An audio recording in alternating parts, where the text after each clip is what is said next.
करेंगे। यहाँ तक कल पिछले क्लास में हम लोगों ने पढ़ा था कि एसी के साथ विद्युत लेपन, एसी के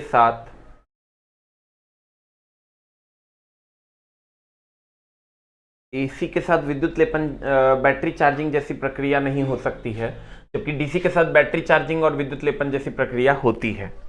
उसके बाद हम लोगों ने पढ़ा था कि एसी को दूर तक भेजना सुविधाजनक है क्योंकि इसमें ऊर्जा का ह्रास कम होता है। किसको दूर तक भेज सकते हैं हम लोग? एसी को। डीसी को दूर तक नहीं भेज सकते। कहते हैं डीसी को दूर तक भेजना सुविधाजनक नहीं है क्योंकि इसमें ऊर्जा का ह्रास होता है।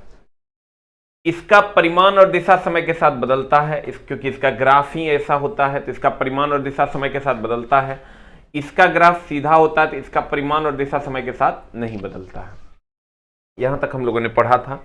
उसके बाद यह भी पढ़ा था कि आवृत्ति 50 हर्ट्ज होती है, ±3% की छूट होती है, ±3% की छूट होती है, और डीसी की आवृत्ति 0 होती है। फिर एक पूरे चक्र में एसी का जो औसत होगा वो अगर हम +5 इधर और -5 इधर निकालें तो 5 - 5/2 कर देंगे = 0 हो जाएगा।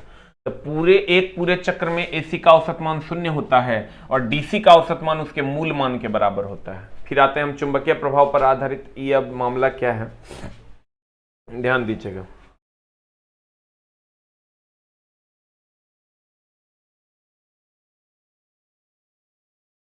अगर हम बात करें एसी की, सबको गुड मॉर्निंग है सर।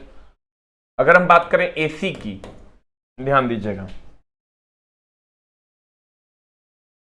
और डीसी की, तो एसी को नापने के लिए एक होता है विद्युत हम आपको आगे पढ़ाने वाले हैं, विद्युत चुंबकीय प्रेरण पर आधारित उपकरण होता है आमीटर और वोल्टमीटर। उससे हम लोग एसी नहीं नाप सकते हैं लेकिन डीसी को नाप सकते हैं। अगर हम विद्युत चुंबकीय प्रेरण पर आधारित आमीटर या वोल्टमीटर की बात करें, वो वोल्टमीटर विद्युत, आगे आपको हम पढ़ाने वाले हैं सर आमीटर और वोल्टमीटर। विद्युत चुंबकीय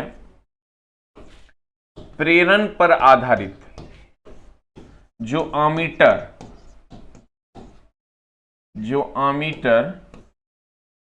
या वोल्टमीटर है, इसके द्वारा, विद्युत चुंबकीय प्रेरण पर आधारित आमीटर या वोल्टमीटर जो है, इसके द्वारा हम लोग एसी को नहीं नाप सकते। लेकिन विद्युत चुंबकीय प्रेरण पर आधारित आमीटर या वोल्टमीटर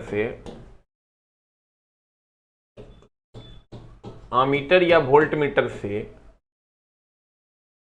एसी का वास्तविक मान मापा जा सकता है। एसी का वास्तविक मान मापा जा सकता है।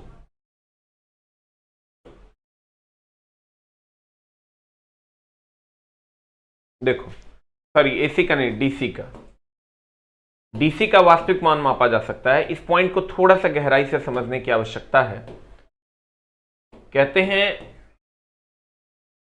एसी को नापने के लिए विद्युत चुंबकीय प्रेरण पर आधारित आमीटर या वोल्टमीटर जो है, इससे हम लोग एसी को नहीं नाप सकते।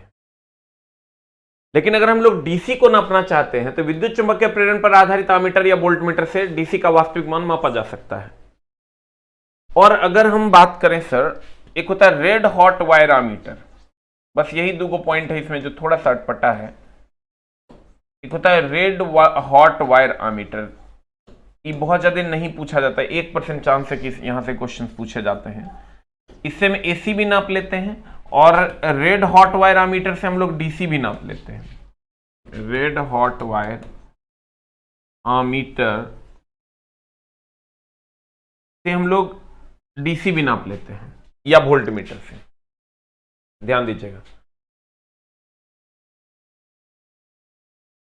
सर, अभी फिजिक्स चलेगी और केमिस्ट्री वक्त आने पर चलेगी। फिजिक्स कंप्लीट होने के बाद, जिनका फिजिक्स में एडमिशन सारे सब्जेक्ट्स में है, अभी थोड़ा सा सर आप कोशिश कीजिए मैनेज करने का। आप भी समझ रहे हैं कितना बड़ा पेंडेमिक चल रहा है, तो सर थोड़ा सा मैनेज करेंगे हम लोग। जो क्लासेस आपकी चल रही है उसको करेंगे, जो बचा हुआ है उसको फिर से कर लेंगे।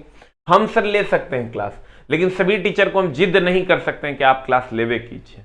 वो हम उनकी इच्छा पर छोड़ दिए हैं, क्योंकि कल होकर कोई अप्रिय घटना अगर घटित हो जाती है तो मामला गंभीर हो जाएगा। कहते हैं अगर हम एसी की बात करें तो विद्युत चुंबकीय प्रेरण आमीटर या वोल्ट मीटर पर आधारित जो होता है उससे हम एसी को नाप सकते हैं। और डीसी की अगर हम बात करें, विद्युत चुंबकीय प्रेरण पर आधारित आमीटर या वोल्ट मीटर पर डीसी का वास्तविक मान देता है।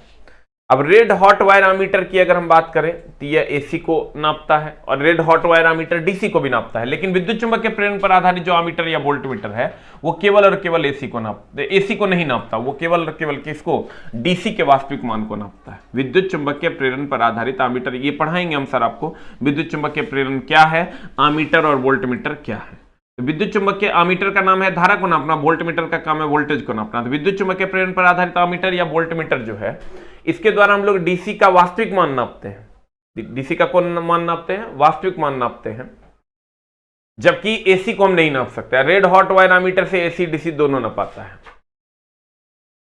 अब देखिए, कहते हैं चुंबकीय प्रभाव पर आधारित आमीटर या वोल्ट मीटर से एसी को नहीं मापा जा सकता है, क्योंकि एसी का मान यह शून्य देता है। लेकिन चुंबकीय प्रभाव पर आधारित आमीटर या वोल्ट मीटर से डीसी को मापा जा सकता है, जो उसका वास्तविक मान दर्शाता है। अब कहता है एसी को मापने के लिए तप्त तार रेड हॉट वायर आमीटर का प्रयोग होता है, जो उसका आरएमएस मान देता है। आरएमएस बोले तो रूट मीन स्क्वायर वैल्यू, वर्ग माध्य मूल मान। और रेड हॉट वायर आमीटर से डीसी को भी मापा जा सकता है, ये उसका वास्तविक मान देता है। ये उसका कौन मान देता है, वास्तविक मान दर्शाता है। रेड हॉट वायर आमीटर से एसी डीसी दोनों नापते हैं, विद्युत चुंबकीय प्रेरण से केवल डीसी नापते हैं, एसी का मान नहीं देता है। अब देखो, कहते हैं एसी के साथ बैटरी चार्जिंग नहीं कर सकते। एकदम सही बात है, एसी के साथ बैटरी चार्जिंग नहीं कर सकते। डीसी के साथ बैटरी चार्जिंग कर सकते हैं, इसको बैटरी में संचित कर सकते हैं। अब रही बात सर, एक आप पढ़े होंगे ट्रांसफार्मर। ट्रांसफार्मर कभी भी डीसी के साथ नहीं लगता है। ट्रांसफार्मर का उपयोग हम पिछले भी क्लास में बताए थे, इसके साथ ट्रांसफार्मर का प्रयोग होता है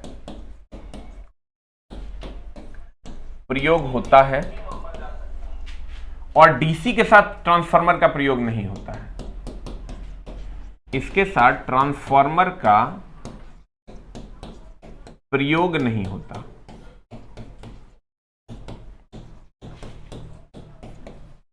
ध्यान देना, एसी के साथ ट्रांसफार्मर का प्रयोग होता है, डीसी के साथ अगर कर दोगे तो ये जल जाएगा। आप बोलोगे क्यों, ऐसा क्यों होता है सर?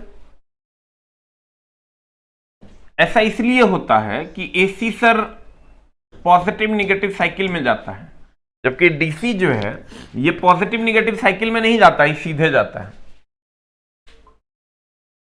सर देखिए, एसी के साथ ट्रांसफार्मर का प्रयोग होता है, ये positive negative positive negative positive negative cycle में जाता है, और डीसी के साथ ट्रांसफार्मर का प्रयोग नहीं होता है। ये एकदम इसलिए क्योंकि ये पॉजिटिव साइकिल में रहता है। मतलब एक बार घुसेगा तो बस घुसते रह जाएगा, इतना घुसेगा कि गरमा देगा, और गरमा देगा सर तो जल जाएगा। तो कहते हैं एसी का प्रयोग ट्रांसफार्मर में करते हैं, क्योंकि ये पॉजिटिव निगेटिव है तो ठंडा रहता है, डीसी से पॉजिटिव है तो शरीर गर्म हो जाता है, कहते हैं। और एक होता है सर रेक्टिफायर और इन्वर्टर, ये भी ध्यान दीजिएगा। एक होता है इन्वर्टर और रेक्टिफायर। देखिए, अगर आपको एसी टू डीसी बदलना है, अगर आपको एसी टू डीसी करना है तो आपको इन्वर्टर प्रयोग में लाना होगा। इन्वर्टर का प्रयोग करते हैं। और अगर आपको डीसी टू एसी करना है, इसके लिए हम लोग रेक्टिफायर का प्रयोग करते हैं। रेक्टिफायर का प्रयोग करते हैं। हाँ, एसी टू डीसी करना है ना, उल्टा हो गया। देखिए, ये उल्टा भी होता है तो हम सुधार देंगे अपने से, आप भी सुधार लीजिएगा अपने से। कहिएगा कैसे, हम बता देते हैं। एसी टू डीसी में बदलने के लिए हम लोग जो यूज करते हैं सर, वो इन्वर्टर का प्रयोग करते हैं। और डीसी टू एसी में बदलने के लिए हम लोग अरे यार काहे मिस्टेक लिखा रहा है। एसी टू डीसी में बदलने के लिए हम लोग प्रयोग करते हैं रेक्टिफायर का, और डीसी टू एसी में बदलने के लिए हम लोग इन्वर्टर का प्रयोग करते हैं। अब सही है, आप बोलिए कैसे, ध्यान दीजिएगा।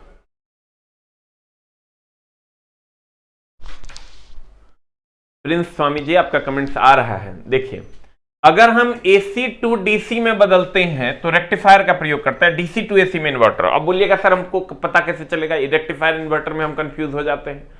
तो सर आपको कंफ्यूज नहीं होना है। आप कहिएगा क्यों कंफ्यूज नहीं होना है सर? इसलिए कि आप हमको ये बताइए, अगर ये बैटरी है, हम लोग बोलते हैं जैसे लाइट कटता है ना, हम लोग कहते हैं इन्वर्टर ऑन करो या इन्वर्टर ऑन करो। इन्वर्टर ऑन हो गया, इन्वर्टर ऑन हो गया मतलब ये क्या किया, लाइन कट गया तो बैटरी से DC लिया, पंखा जो तुम्हारा या बल्ब जो तुम्हारा जल रहा है उसको ये AC दे दिया, क्योंकि बल्ब को तो AC चाहिए। अब बैटरी में तुम्हारा है DC, अब जैसे लाइट कटता है हम कहते हैं इन्वर्टर ऑन करो, इन्वर्टर ऑन करो तो ये DC को बदल के AC में दे देता है। यहां पर सर इन्वर्टर लगा हुआ होता है, यहां पर क्या लगा हुआ होता है, ध्यान दीजिएगा। ये सर कंफ्यूज होने वाली बात नहीं है। अगर आप इसको रट्टा मारिएगा तो रेक्टिफायर इन्वर्टर हो जाएगा, इन्वर्टर रेक्टिफायर हो जाएगा, मामला गंभीर हो जाएगा। तो करना क्या है कि अगर DC को AC में बदलना है तो हम लोग कहते हैं अरे लाइट कट गया इन्वर्टर ऑन करो। तो लाइट कट गया इन्वर्टर ऑन करो मतलब क्या करो, मतलब ये करो कि जो बैटरी का DC है वो AC में बदल के बल्ब को दे देगा। इसका मतलब इन्वर्टर का काम है DC को AC में बदल देना, और फिर रेक्टिफायर का काम है AC से DC में बैटरी को चार्ज कर देना। जो बैटरी का DC है, इन्वर्टर ऑन होने के बाद उसको वो AC में बदल के पंखा को दे देता है, यानी वो DC को AC में बदल देता है। कहते हैं AC को बैटरी में संचित नहीं कर सकते हैं। सही बात है, नहीं कर सकते। DC को बैटरी में संचित कर सकते हैं। AC के साथ ट्रांसफार्मर का प्रयोग होता है। सही बात है, होबे करता है। AC के साथ ट्रांसफार्मर का प्रयोग होता है, DC के साथ ट्रांसफार्मर का प्रयोग नहीं होता है। AC को DC में बदलना है तो रेक्टिफायर का प्रयोग करते हैं, दिष्टकारी इसको कहते हैं, या रिजुकारी भी इसको कहते हैं। और DC को AC में बदलने के लिए इन्वर्टर का प्रयोग किया जाता है। DC को अगर AC में बदलना है तो उसके लिए हम लोग किसका प्रयोग करते हैं, इन्वर्टर का प्रयोग करते हैं। आप देखिए, हाँ सही है। देखिए, एक लाइन का बात आपको याद रखना है कि अगर लाइट कटता है तो हम लोग कहते हैं बैटरी इन्वर्टर ऑन करो। इन्वर्टर क्या करता है, बैटरी से DC लेके AC में कन्वर्ट करके पंखा को दे देता है। इसका मतलब इन्वर्टर DC को AC में बदलता है, रेक्टिफायर AC को DC में बदलता है। अब है विद्युत धारा के प्रभाव। विद्युत धारा के क्या प्रभाव, जिसमें पहला जो सबसे इंपॉर्टेंट प्रभाव है, मेनली 3 प्रभाव हम लोगों को पढ़ना है। एक है ऊष्मीय प्रभाव,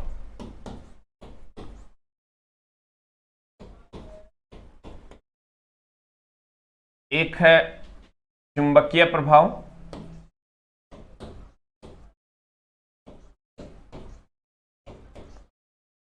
और एक है मेरी जान रासायनिक प्रभाव।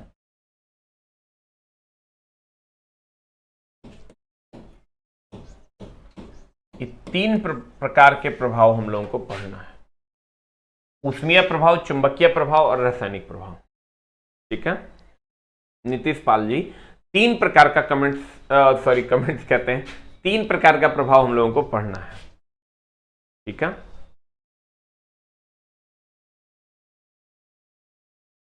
तीन प्रकार का जो प्रभाव है उसमें क्या है, जब करंट देंगे और हीट जनरेट हो जाएगा तो हम कहेंगे कि भैया विद्युत धारा का ये ऊष्मीय प्रभाव है। अगर सर हम करंट दिए और हीट जनरेट हो गया तो हम कहेंगे ये विद्युत धारा का ऊष्मीय प्रभाव है। अगर हम चुंबकीय प्रभाव की बात करें तो हम करंट दिए, अब मैग्नेटिक फील्ड जनरेट हो गया तो हम कहेंगे विद्युत धारा का चुंबकीय प्रभाव है। और अगर हम करंट दिए, केमिकल इफेक्ट जनरेट हो गया, हम कहेंगे विद्युत धारा का ये रासायनिक प्रभाव है। तो 3 प्रकार के इफेक्ट होते हैं, करंट दिए हीट जनरेट हो गया ऊष्मीय प्रभाव, करंट दिए मैग्नेटिक फील्ड जनरेट हो गया चुंबकीय प्रभाव, करंट दिए केमिकल फील्ड जनरेट हो गया तो रासायनिक प्रभाव। अब देखिए सर क्या कहते हैं कि अगर करंट दिए हीट जनरेट हो गया तो ऊष्मीय प्रभाव, करंट दिए मैग्नेटिक फील्ड जनरेट हो गया तो चुंबकीय प्रभाव, और करंट दिए रासायनिक केमिकल फील्ड जनरेट हो गया तो रासायनिक प्रभाव। अब मामला क्या है देखिए कि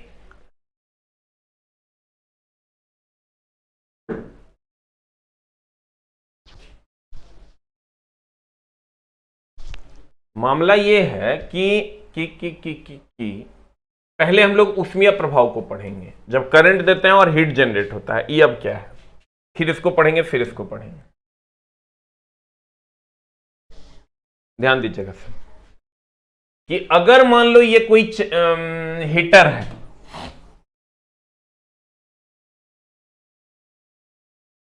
अगर मान लेते हैं मेरी जान ये हीटर है और इसमें हम करंट दिए, करंट दिए तो इसका कुछ प्रतिरोध गुण है जिसके कारण कुछ समय के बाद इसमें हीट जनरेट हो जाएगा।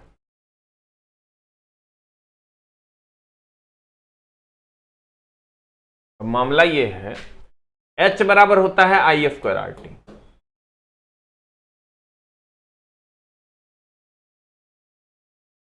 H बराबर क्या होता है, I स्क्वायर आर टी। अब मामला क्या है, H बराबर I स्क्वायर आर टी की अगर हम बात करें तो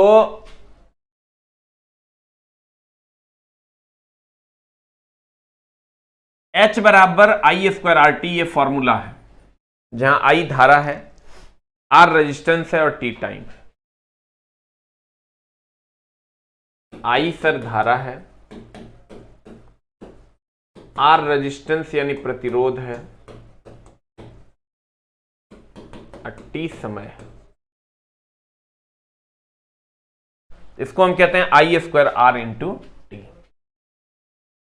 ये कहता है कि अगर किसी चालक तार से I धारा प्रवाहित की जाए और उसका प्रतिरोध गुण R हो तो T समय के बाद उससे जो प्रवाहित ऊष्मा होगी, उत्पन्न ऊष्मा वो H होगी।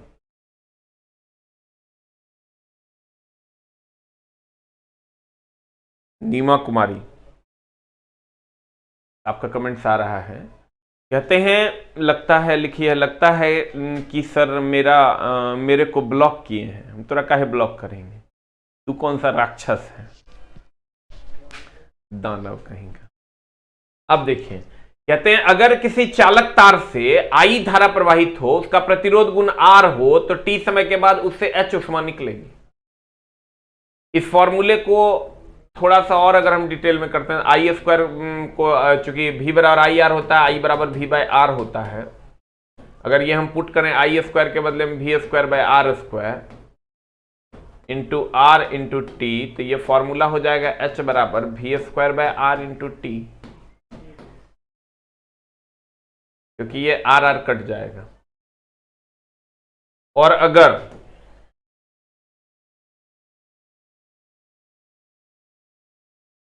हम इसी फॉर्मूले को H बराबर I स्क्वायर आर टी को I और R को हम भी लिख दें, एक I और एक R को हम भी लिख दें, एक I जो बच्चा उसको भी लिख दें और T लिख दें, तो ये भी आई टी हो जाएगा। तो H बराबर V इंटू आई को हम P लिख सकते हैं, आप P इंटू टी लिख सकते हैं, तो H बराबर P इंटू टी हो जाएगा, भी आई टी हो जाएगा, V square by R into T हो जाएगा, I स्क्वायर आर टी हो जाएगा। देखिए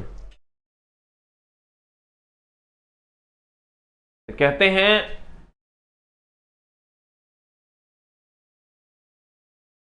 कि इसके तीन फॉर्मूले होते हैं, H बराबर I square R T, H बराबर V square by R into T और H बराबर भी आई टी, H बराबर P इंटू टी।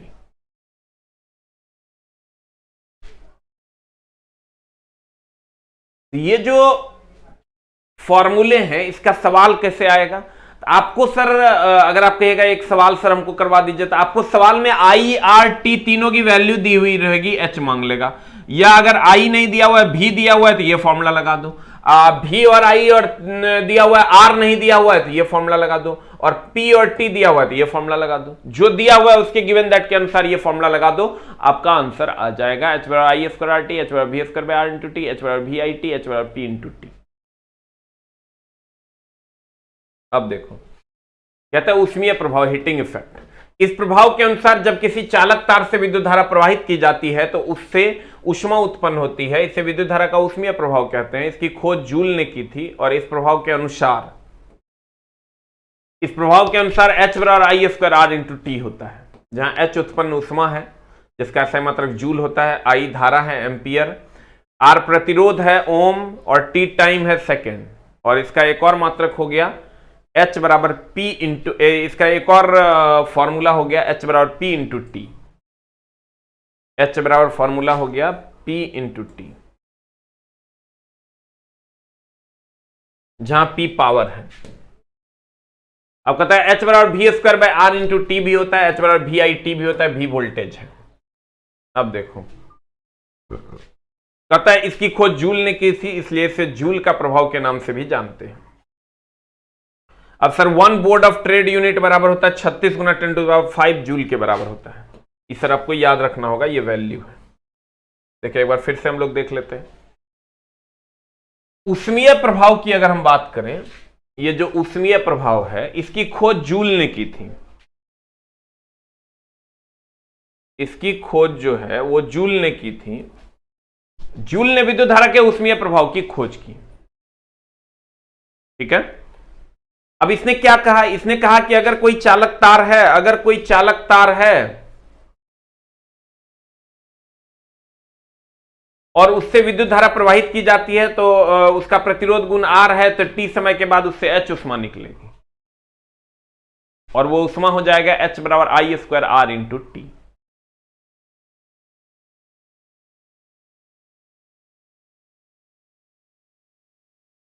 कितना हो जाएगा? H बराबर I square R into T.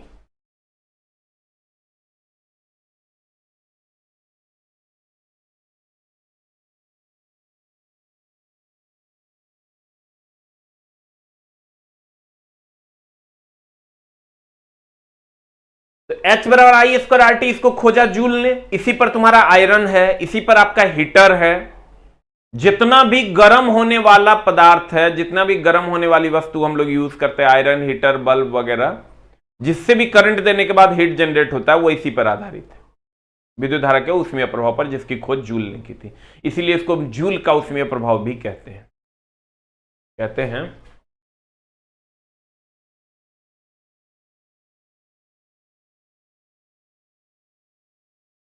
Sir देखिए अभी आदित्य कमेंट्स वन वे हो गया है क्या?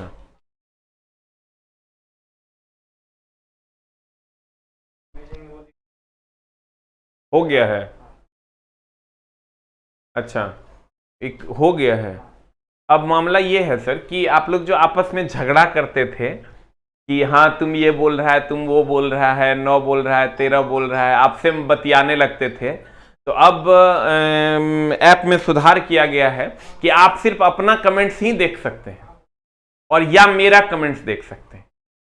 आप जो कमेंट्स कीजिएगा वो हम देखेंगे, मेरा जो कमेंट्स होगा वो आप सब तक जाएगा, लेकिन आप लोग आपस में एक दूसरे का कमेंट सब नहीं देख पाइएगा, ठीक है। इसलिए नहीं देख पाइएगा सर कि आप लोग अपने में लड़ने लगते थे। हाँ ये बात ऐसे है, ये बात वैसे है, 9 है, 13 है, 17 है, तो इसलिए सर आपस में लड़ाई ना हो। कोई लड़की पे कमेंट्स कर देता था, कोई लड़की कमेंट करे तो लड़की का पर कमेंट्स कर देता था, इससे लड़कियों का बहुत ज्यादा कंप्लेन था। इसलिए अब आप लोग आपस में एक दूसरे का कमेंट्स नहीं देख पाएंगे और सिर्फ आप जो कमेंट्स करेंगे वो हम देखेंगे और हम जो इधर से लिखेंगे वो आप सब देखेंगे, लेकिन आप लोग आपस में एक दूसरे का कमेंट्स नहीं देख पाएंगे।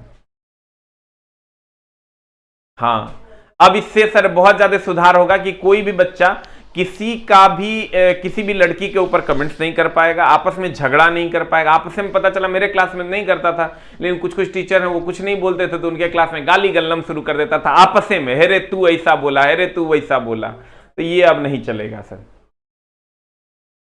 ठीक है। हम एक बार फिर से बता देते हैं, इसलिए कि सर आप लोग आपस में जो है झोल करना शुरू कर दिए थे, मामला गंभीर हो गया था। और 240 वाला भी काम चल रहा है, जल्द ही वो लॉन्च हो जाएगा। ठीक किए सर, हाँ एकदम। अब कुछ लोगों को बहुत तकलीफ होगा क्योंकि कुछ लोग मजा ले रहे थे। Very good very good. हाँ नहीं दिख रहा है, कोई डिस्टरबेंस नहीं। आप किसी का कमेंट्स पढ़ोगे तब ना डिस्टरबेंस होगा, अब आप किसी का कमेंट्स पढ़ ही नहीं सकते।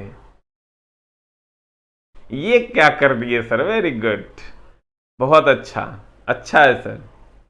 इधर उधर की बातें नहीं होगी, सिर्फ पढ़ाई होगी। हाँ कहता अकेला ही देख रहा हूं। अकेले नहीं देख रहे हैं सर, सभी बच्चे देख रहे हैं, बस कमेंट्स आप नहीं देख पाओगे। पढ़ाई भी ज्यादा होगी, इधर उधर की बातें नहीं होंगी। हाँ देखिए सबका कमेंट्स भी आ रहा है, हम देख भी पा रहे हैं। सुधीर जी, नीमा जी, कुलदीप जी, राजन जी, एसके झा का बेवफा, एसके झा की बेवफा, ये क्या लिख दिया है छोटा सा।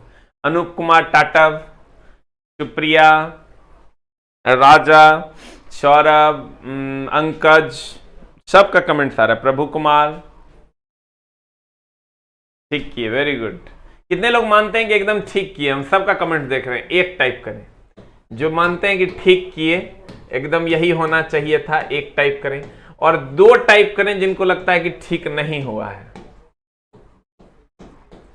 अब कमेंट्स भी एकदम फास्ट आने लगा है सर। आप लोग अपने में झगड़ा करिएगा, लड़की लोग पे कमेंट्स कीजिएगा, तो ये तो हम बहुत पहले से उनको बोल रहे हैं कि करवाइए।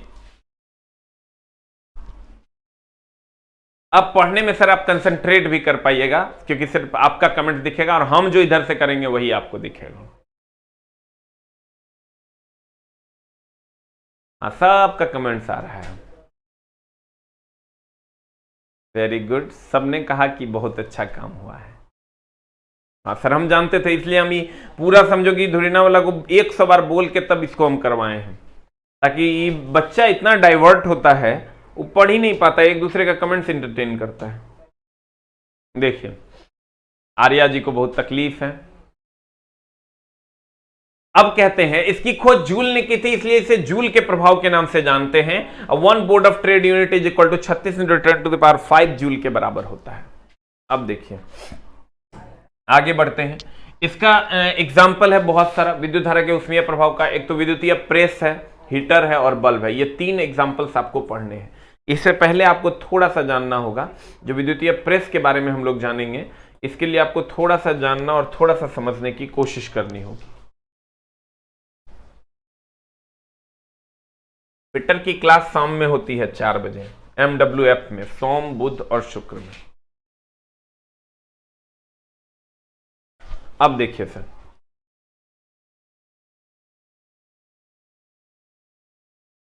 अब क्या है, एक होता है टंगस्टन और एक होता है नाइक्रोम, जिसका हम प्रतिरोध और गलनांक की बात करेंगे। प्रतिरोध, गलनांक और प्रवृत्ति की बात करेंगे।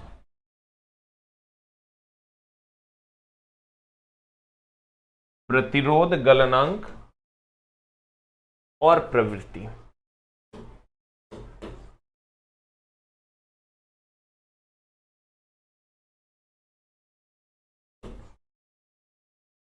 अब एक होता है सर टंगस्टन और एक हो गया सर नाइक्रोम।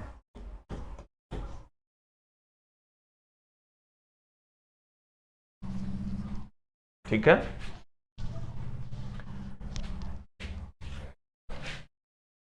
इसका गलनांक भी उच्च होता है, इसका भी गलनांक उच्च होता है, इसका प्रतिरोध भी उच्च होता है, इसका भी प्रतिरोध उच्च होता है। अब सर दोनों में डिफरेंस क्या है? इसका टंगस्टन और नाइक्रोम दोनों का प्रतिरोध और गलनांक उच्च होता है। प्रवृत्ति की अगर हम बात करें तो अगर टंगस्टन के तार में आप करंट दीजिएगा ना, टंगस्टन के तार में करंट दीजिएगा, तो ये अधिक प्रकाश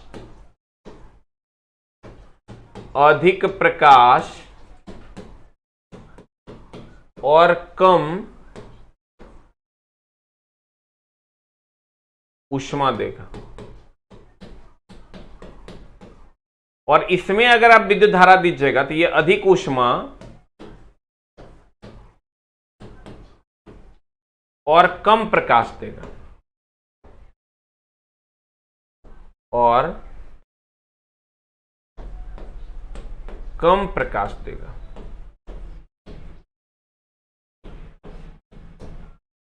इसका एग्जाम्पल की अगर हम बात करें तो गलनांक और प्रतिरोध की अगर हम बात करें तो इसका एग्जाम्पल देखो, अधिक प्रकाश देने के लिए इसको हम बल्ब या ट्यूबलाइट में प्रयोग करते हैं। और इसमें अगर हम बात करें नाइक्रोम में, अधिक प्रकाश के लिए इसका उपयोग हम लोग हीटर या आयरन में करते हैं। देखिए कहते हैं टंगस्टन और नाइक्रोम, इसका प्रतिरोध और गलनांक उच्च होता है, प्रतिरोध और गलनांक उच्च होता है, लेकिन प्रवृत्ति की अगर हम बात करें, टंगस्टन से विद्युत धारा प्रवाहित कीजिएगा तो यह अधिक प्रकाश और कम ऊष्मा देगा, बल्ब और ट्यूबलाइट हो गया। और नाइक्रोम की अगर बात करोगे तो ये अधिक ऊष्मा और कम प्रकाश देगा, इसमें हीटर और इलेक्ट्रिक आयरन आ गया। ठीक है,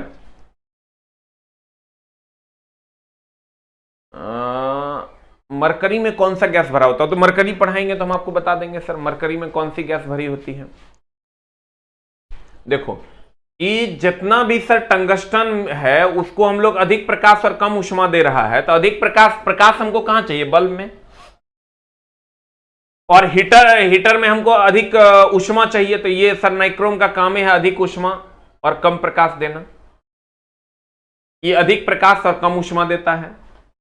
टंगस्टन का गलनांक और प्रतिरोध उच्च होता है। प्रवृत्ति की अगर हम बात करें तो ये अधिक प्रकाश और कम ऊष्मा देता है, ये अधिक ऊष्मा और कम प्रकाश देता है। उल्टा है, एक वो अधिक ऊष्मा देता है कम प्रकाश देता है, और एक अधिक प्रकाश देता है और कम ऊष्मा देता है। अब ध्यान दीजिएगा सर, तो कहने का मतलब यह हुआ कि इसमें बल्ब और ट्यूबलाइट आता है, क्योंकि इसको अधिक प्रकाश मिलता है, और ये बल्ब और ट्यूबलाइट कम ऊष्मा देता है। हीटर और आयरन अधिक ऊष्मा देता है, कम प्रकाश, अधिक ऊष्मा और कम प्रकाश मिलता है। तो कहते हैं ऊष्मीय प्रभाव पर आधारित उपकरण, एक है विद्युतीय press, electric iron, heater, bulb. Electric iron की अगर हम बात करें तो ये इलेक्ट्रिक आयरन है। कहते हैं इसमें, अब देखिए इसका डिफिनेशन को हम लोग सर अलग से पढ़ेंगे, ध्यान दीजिएगा। पहले तो इसको आप नोट इट डाउन कर लीजिए कहीं पर भी, इसको जल्दी से सर नोट डाउन कर लीजिए आप, वो नहीं करना है, स्क्रीनशॉट नहीं लेना है।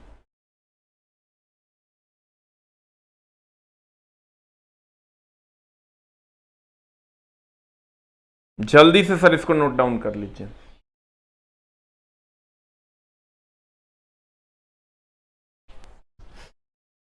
कर लिए?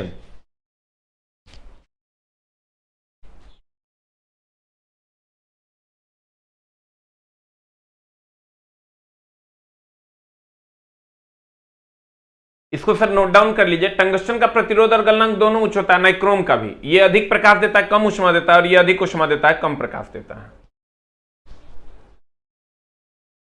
अब इसके बाद हम लोग सर पढ़ेंगे ऊष्मीय प्रभाव पर आधारित उपकरण में पहला उपकरण पढ़ेंगे विद्युतीय प्रेस, इलेक्ट्रिक आयरन। उससे पहले हम लोग इलेक्ट्रिक आयरन के हम लोग अगली कक्षा में पढ़ेंगे, क्योंकि आज मेरा तबीयत भी ठीक नहीं है चला, तो आज हम लोग यहीं तक रखेंगे। एक बार हम रिवीजन कर देते हैं आज जो हमने पढ़ाया है। एसी के साथ बैटरी चार्जिंग नहीं कर सकते, विद्युत लेपन भी नहीं कर सकते, ये दोनों प्रक्रिया डीसी के साथ होते हैं। एसी को दूर तक भेज सकते हैं, डीसी को नहीं भेज सकते। एसी का दिशा और परिमाण समय के साथ बदलते रहता है, डीसी का नहीं बदलता है। एसी की आवृत्ति 50 हर्ट्ज होती है, ±3% की छूट है इसमें। डीसी की आवृत्ति 0 है। एसी का औसत मान 0 है, डीसी की आवृत्ति डीसी का औसत मान उसके मूल मान के बराबर है। रेड हॉट वायरामीटर से एसी नहीं नाप सकते, डीसी को नाप सकते हैं। ये रेड हॉट वायरामीटर से दोनों नपाता है। विद्युत चुंबकीय प्रेरण पर आधारित उपकरण से एसी नहीं नपाता, डीसी नपाता है। ट्रांसफार्मर के साथ एसी का प्रयोग नहीं करते, एसी का प्रयोग करते हैं, डीसी का प्रयोग नहीं करते हैं। डीसी को एसी में बदलना है तो इन्वर्टर, एसी को डीसी में बदलना है तो रेक्टिफायर।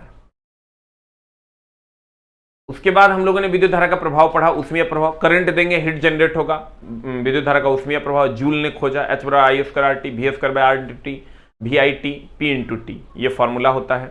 उसके बाद हम लोग इस पर आधारित उपकरण को पढ़ेंगे अगली कक्षा में। क्योंकि मेरा सर तबीयत उतना ठीक नहीं लग रहा है, तो आज सर यहीं तक रखेंगे और अगली कक्षा से फिर हम लोग यहाँ से स्टार्ट करेंगे इलेक्ट्रिक प्रेस।